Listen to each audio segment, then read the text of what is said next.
Kahapon ng umaga pagising ko, makulimlim pero hindi na ulan. Tahimik ang mga manok at katatapos lang nilang tumuka. At nung bandang tanghali, umaraw na. After ng bagyo, maaraw na ulit. Salamat naman at lumamig ang panahon. Back to breeding na ulit. At yan si Ilap ang aming broodcock, tuyo na ang balahibo. At dahil umulan, kailangan kong obserbahan ang lahat ng mga sisiw, lalo na yung mga alpas. Baka may nanamlay o kaya may nagkahalak. Kailangan maagapan silang magamot para hindi lumala ang kondisyon nila at hindi rin sila makahawa sa ibang sisiw.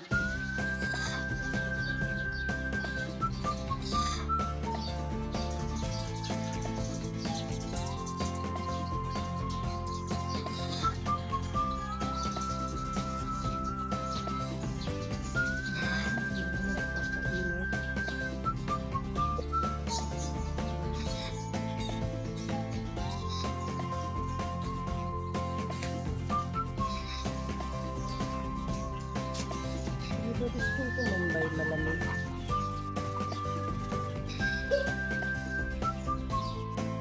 At itong ang apat ay may halak.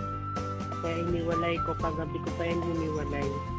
Nung nasa tangkal sila, naririnig ko na parang naghahating. Iniwalay ko agad silang apat. Simul ang pinainom ko at mukhang ubos na ang kanilang painom. Kailangan titimplahan lang sila sa umaga ng yung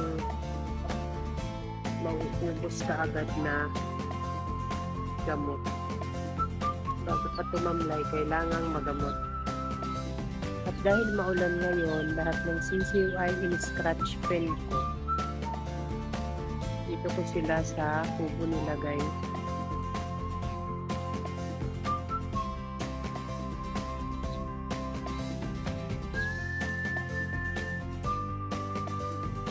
Nakakainom kasi yan sa mga tubig ulan pag alpas, kaya scratch pen ko daw muna.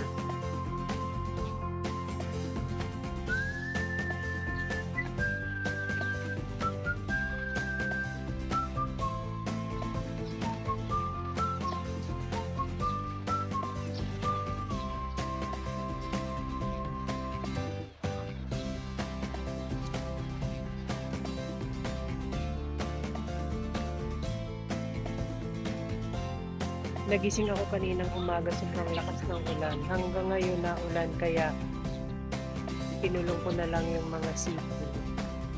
That's all guys. Thank you so much for watching. Please like, share, and follow for more. Bye!